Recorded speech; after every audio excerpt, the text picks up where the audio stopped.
नमस्कार दोस्तों, स्वागत है आपका आपके अपने YouTube चैनल में जिसका नाम है स्टडी विद जगदम्बे शुक्ला।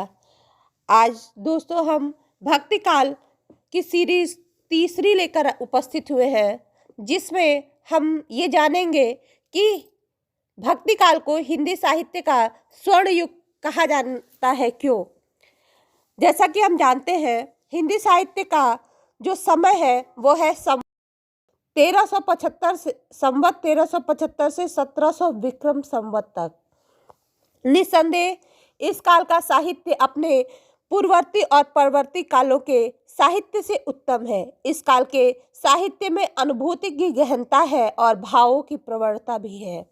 यह दोनों गुण ऐसे हैं जो उसे आदिकाल और रीतिकाल साहित्य से श्रेष्ठ प्रमाणित करते ही हैं, साथ ही साथ आधुनिक काल से व्यापक और विविधतापूर्ण साहित्य से भी उसे ऊंचा उठा देते हैं। इतना ही नहीं, इस काल के साहित्य में सभी प्रकार की विचारधाराओं वाले व्यक्तियों के लिए सामग्री उपलब्ध है।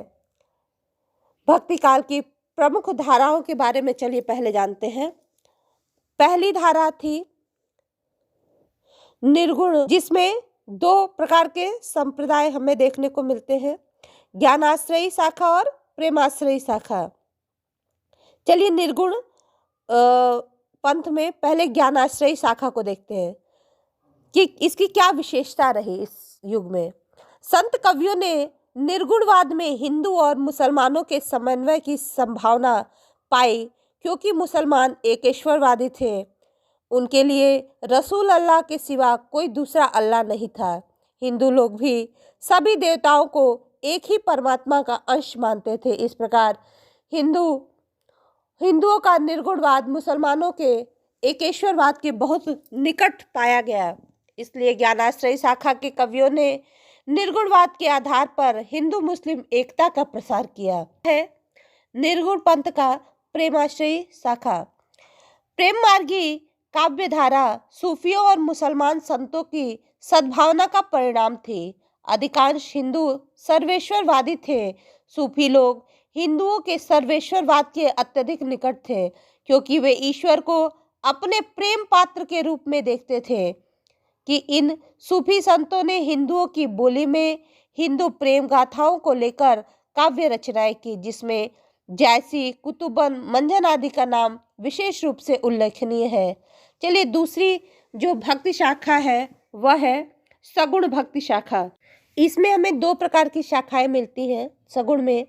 पहली है राम भक्ति शाखा और दूसरी है कृष्ण भक्ति शाखा। चलिए इसके बारे में विस्तार से हम जानते हैं। इस धारा का स्रोत उन भक्तों के अंतःस्थल से फूटा जो अपने इष्ट देव की पूजा और उपासना में तल्लीन थे। मानव जाति का कल्याण भगवत भजन में ही देखते थे। वे भोग और विलास को हेय समझते थे। ऐश्वर्य का उन्हें आकर्षण न था। वे यद्यपि मुसलमानों के विरोधी नहीं थे, फिर भी उन्हें मिलने की इच्छा भी नहीं थी। इस कारण यहाँ पर हमें दो शाखाएं दिखती हैं, राम भक्ति शाखा और कृष्ण भक्ति शाखा। सूरदास जो कृष्ण भक्ति शाखा का प्रधान कवि थे, जबकि तुलसीदास जी राम भक्ति शाखा के प्रमुख कवि थे। हिंदू धर्म में भगवान के निर्गुण और सगुण दोनों रूप की मान्यता है। भक्तों ने निर्गुण और सगुण दोनों रूपों में ही ईश्वर की प्रार्थना की है। बहुभाषा और भाषा के क्षेत्र में इनका साहित्य अद्वितीय रहा है। इसमें अलंकार योजना सुष्ट है, रस योजना और छंद विधान उच्च कोटि का पाया जाता है। चलिए इन कवियों की विशेषता जानते हैं, काव्य साहित्य की विशेषता को जानते हैं। पहला इसमें है काव्यगत सौंदर्य। भक्तिकालीन कवियों का काव्य संबंधित दृष्टिकोण बहुत उच्च कोटि का रहा है।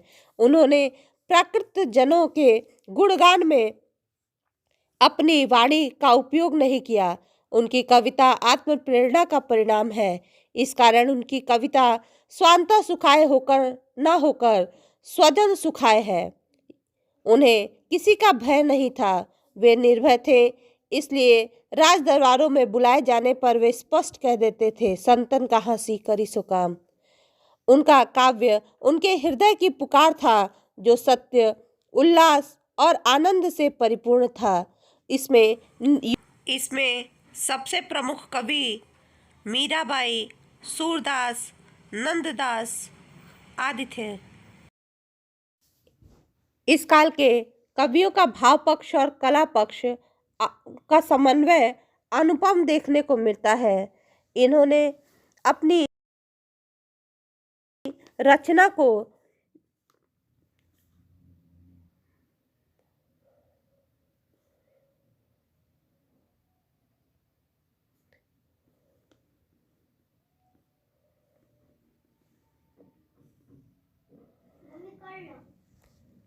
जहाँ तक भाषा का प्रश्न है, इस काल में अवधी और ब्रज दोनों भाषा अपने चरम उत्कर्ष पर रही। सूर और नंददास आदि ने ब्रज भाषा को व्यवस्थित रूप प्रदान किया, तो तुलसी ने अवधी को अपनाया और उसका उद्धार किया। जबकि कबीरदास की भाषा में हमें साधुकड़ी या पंचमेल खिचड़ी भाषा दिखती है, जो सभी सामान्य जनता की भाषा से मेल खाती है। इस काल में प्रबंध, मुक्तक, कथा काव्य, गेय नाटक, जीवन चरित्र आदि सभी कुछ उपलब्ध है, जो न आदिकाल में उपलब्ध है न रीतिकाल में, और इसी कारण यह इसे भाव और भाषा की दृष्टि से ऊपर उठाता है। अगला जो इसका वो भारतीय संस्कृति का चित्रण है। भारतीय धर्म, दर्शन, संस्कृति, सभ्यता, आचार आदि सभी दृष्टियों से भक्ति काल का साहित्य उच्च कोटि का हमें दिखाई देता है। इतना ही नहीं, आधुनिक भारतीय संस्कृति और सभ्यता के नियामक तुलसीदास जी को हम आज भी आदर्श के रूप में देखते हैं। उन्होंने अपने रचनाओं के माध्यम से संपूर्ण उत्तरी भारत को राममय बना दिया। उनका यह काव्य ज्ञान, भक्ति और कर्म की त्रिवेणी प्रवाहित करता है। एक आलोचक के अनुसार तुलसी के राम और सीता तो अलौकिक आदर्श व्यक्ति है ही, सूर, नंद दास आदि ने कृष्ण और राधा का भी जो चित्रण किया वह उच्च कोटि का था, जो साधारण व्यक्तियों के बीच में रहकर उनके कष्टों का उद्धार करते हैं, प्रेरक हैं। यह इनका साहित्य जो है वो भारतीय संस्कृति के आदर्श रूप को रखता है। भक्तिकालीन काव्य में हमें संगीतात्मकता भी देखने को मिलती है। इस काल की रचनाएं उच्च कोटि के संगीत को अपने अंदर समाहित है। आज भी रामचरितमानस का संगीतमय पाठ सुनने में बड़ा सुंदर लगता है। अगला इसका विषय है वह है लोकरंजक और लोकरक्षक रूपों में भगवान के अवतारों का वर्णन। सूर के जो श्री कृष्ण है वह सुंदरता की प्रधानता से युक्त है, तो तुलसी के राम शील, भक्ति और सौंदर्य का सुखद समन्वय है। तुलसी ने जहाँ हिंदू राष्ट्र की धमनियों में नवनिर्माण के लिए नवीन रक्त का संचार किया, वहीं सूर ने जीवन में सौंदर्य पक्ष का उद्घाटन करके जीवन के प्रति आसक्ति और आस्था को प्रतिष्ठित किया है। भक्ति काव्य जहाँ एक ओर परलोक की ओर झांकता है, वहीं इहलोक को पर भी पैनी दृष्टि रखता है। भक्ति काल एक साथ हृदय, मन और आत्मा की भूख को शांत करता हुआ हमें दिखाई देता है। भक्तिकालीन कवि बहुमुखी प्रतिभा के धनी थे, इसीलिए तो कहा जाता है कविता करके तुलसी न लसे, कविता लसी पर तुलसी की कला। इन भक्त कवियों ने भक्ति की ऐसी मंदाकिनी प्रवाहित की जिसमें स्नान करके भारत के नर नारी परम पवित्र हो गए। युग युग की तपित आत्माएं शीतल हो गई। इनका रोम रोम भगवान की रूप माधुरी का पान करने के लिए ललायित हो उठा। प्रभु की लीलाओं का सहचर बनने के लिए वे मचल उठे। धन्य है भक्ति कवियों की वह अमरवाणी जिसकी गूंज आज भी समग्र भारत में गूंजती है।